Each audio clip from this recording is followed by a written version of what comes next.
Assalamualaikum warahmatullahi wabarakatuh. Bismillahirrahmanirrahim. Alhamdulillah wala halla wala quwata illa billah. Allahumma salli wa sallim ala sayyidina Muhammadin miftahi babi rahmatillah adada ma fi ilmillah salatan wa salamin bidawami mulkillah wa ala alihi wa sahbihi wa man walah. Para pencinta Majelis Taklim Darul Amin yang insya Allah senantiasa dalam curahan rahmat dan hidayahnya Allah Subhanahu wa ta'ala. Kembali kita melanjutkan pengajian kita dari Hatim Al-Asam radhiyallahu anhu. Ma min sabahin illa wa yaqulu syaitanu li ma ta'kulu wa ma talbasu wa aina taskunu fa akulul mauta wa albasul qabna wa askunul kabara fayahrubu. Tiada di setiap pagi melainkan syaitan selalu menanyai aku, ujar Sidin. Jadi ditakuni Sidin nih, si Hatim Al-Asam nih, asamnya artinya orang tuli.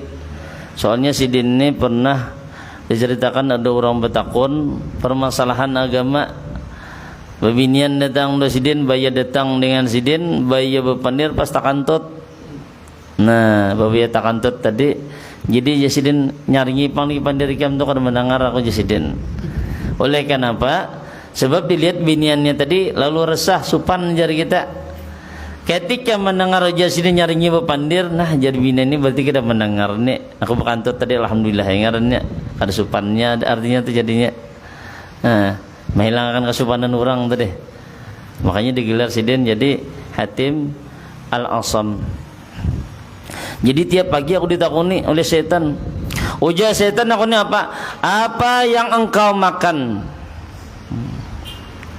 Dan apa yang engkau pakai? Dan di mana engkau bertempat? Maka aku menjawabnya, ujar Sidin, aku makan kematian. Aku memakai kapan, dan aku bertempat di kubur. Maka ketika mendengar jawaban Sidin tadi, maka syaitan itu lari dariku. Berjauh langsung ya Sidin syaitan tu biar mendengar. Hatim Al-Asam ialah ngaran Sidin ni Abu Abdurrahman Hatim bin Alwan. Nah, ngaran Sidin itu dia. Ada yang mengatakan Hatim Yusuf. Beliau termasuk seorang daripada guru besar daerah Khurasan dan merupakan salah seorang murid daripada Imam Syafi'i.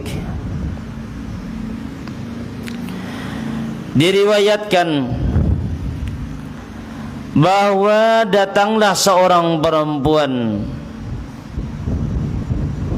bertanya kepadanya sesuatu hal. Nah, ini ya kisahnya tadi. Babinian mendatangi Sidin bertakun. Pada saat itu juga perempuan tersebut kentut. Takantutnya bertakun. Ia tampak malu dan tersipu. Bina susupanan Sidin. Dia depan tuan guru takantut ke apa? Lalu si Hatim ini berkata, ujar Sidin, keraskan suaramu. Nah, Sidin mengerasi suara tadi takunan tadi.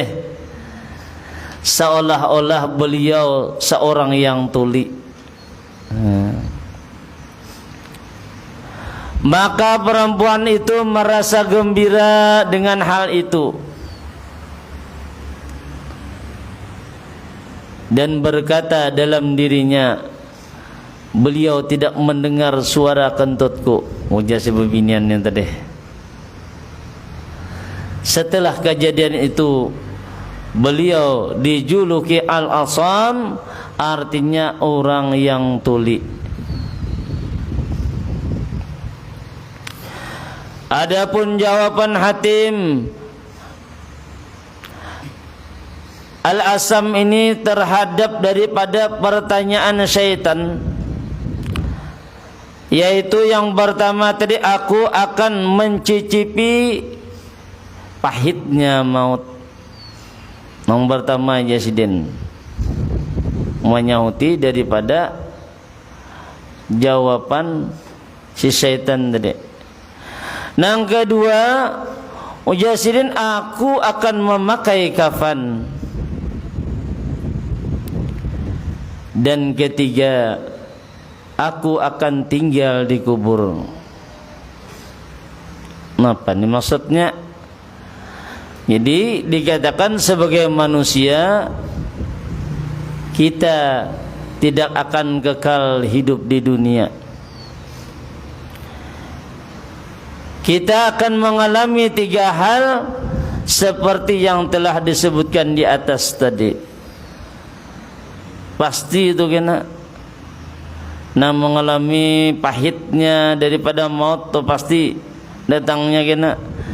Kemudian habis itu memakai kapan, masih memakai kapan dikuburkan itu pasti nanti itu tadi. Oleh sebab itu, maka kita persiapkanlah diri dengan amal-amal soleh untuk bekal kita menghadapinya. Makanya ya Rasulullah kena yasba'ul mauta thalathatun.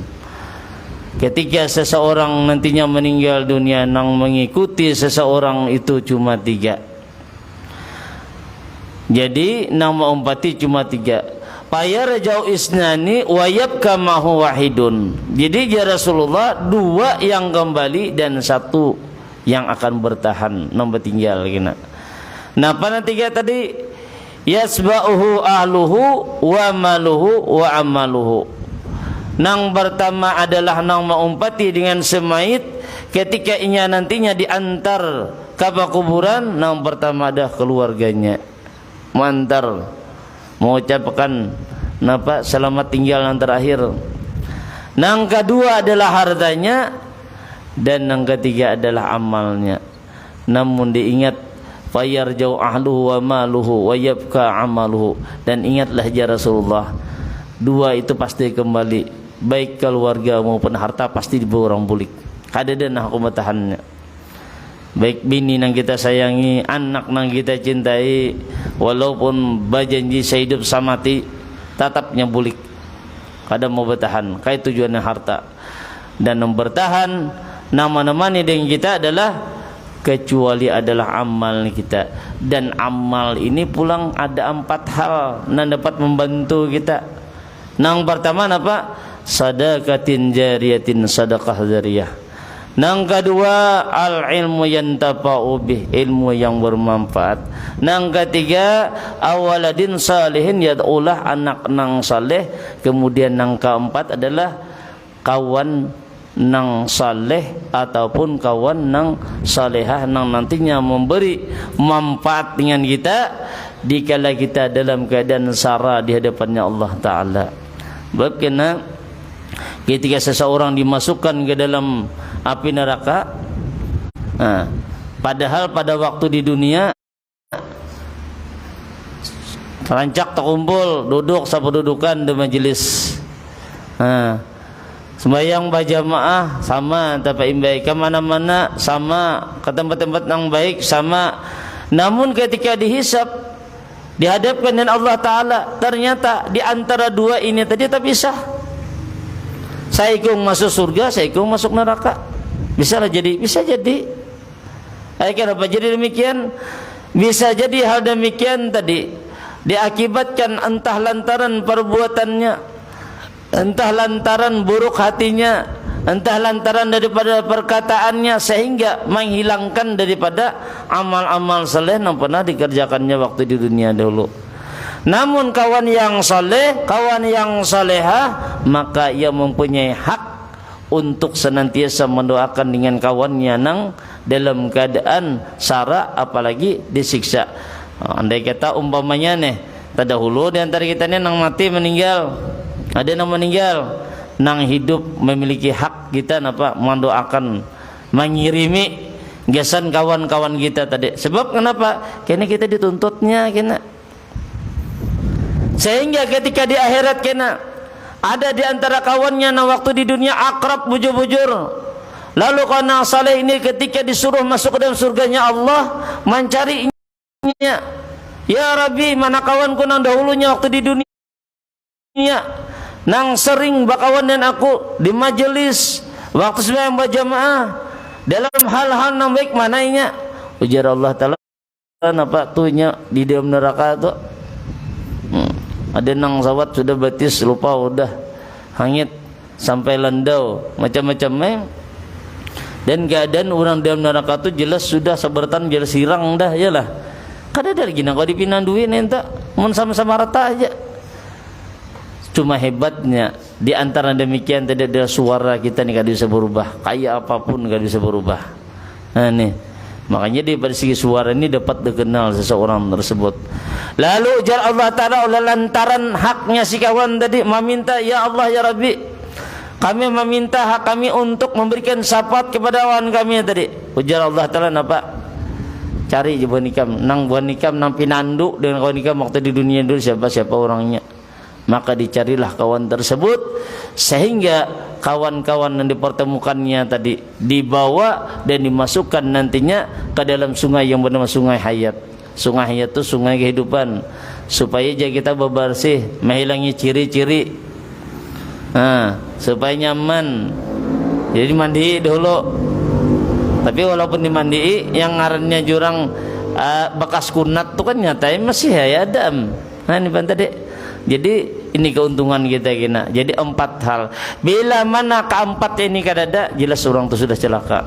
Kalau nya ada di antara salah satunya, maka orang tersebut akan mendapatkan nantinya suatu keberuntungan baik di dunia, terlebih lagi nantinya di akhirat nang ini nang kita perlu akan benar. Kemudian yang selanjutnya dari Nabi sallallahu alaihi wasallam kata beliau, man kharraja min jullil ma'siyati ila izzit ta'ati aghnahu Allahu ta'ala min ghairi malin wa ayyadahu min ghairi jundin wa a'azzahu min ghairi ashiratin. Barang siapa keluar dari kehinaan maksiat menuju kemuliaan taat,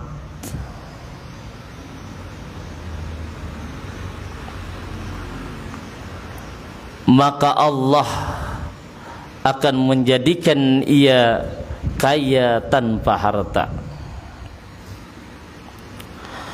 kuat tanpa tentara,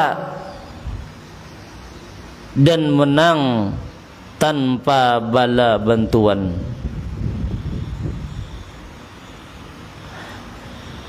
Yakni ia kaya tanpa harta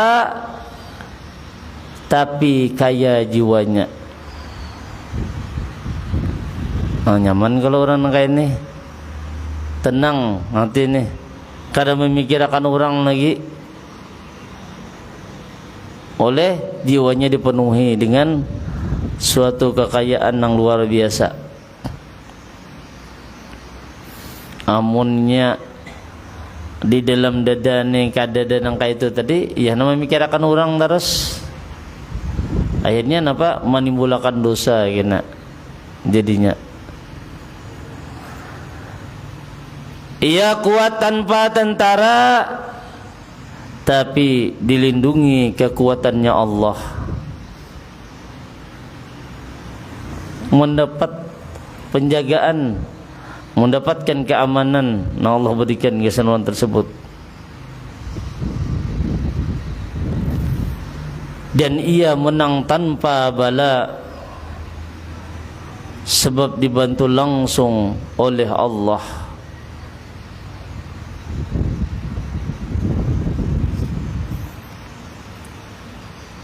Sebab kenapa orang yang senantiasa terhindar daripada perbuatan maksiat-maksiat, jelas orang tadi terpelihara bujur, baik daripada segi keimanannya, baik daripada segi kelakuannya, bahkan daripada segi pemandirannya. Bila orang ini sudah mendapatkan hal demikiannya tadi, jadi kita nampak banyak benar berapiknya. Makanya kan kita dahulu tuh terkadang waktu masa-masa ramian kita, masa muda-muda kita, lagi anuman orang dahulu kan istilahnya ngaran kalakuan nih ngaliham sudah dikisahkan tak. Tapi oleh lantaran mendapatkan daripada hidayahnya Allah Ta'ala, mendapatkan daripada inayah pertolongannya Allah Ta'ala, mendapatkan taufiknya Allah Ta'ala, maka perbuatan nang dahulunya nang kada baik beransur-ansur mulai memudar, mulai hilang. Bagaimana hilang? Makanya bila hal-hal nang sudah nang demikian tadi, jangan kita anak bulikakan lagi.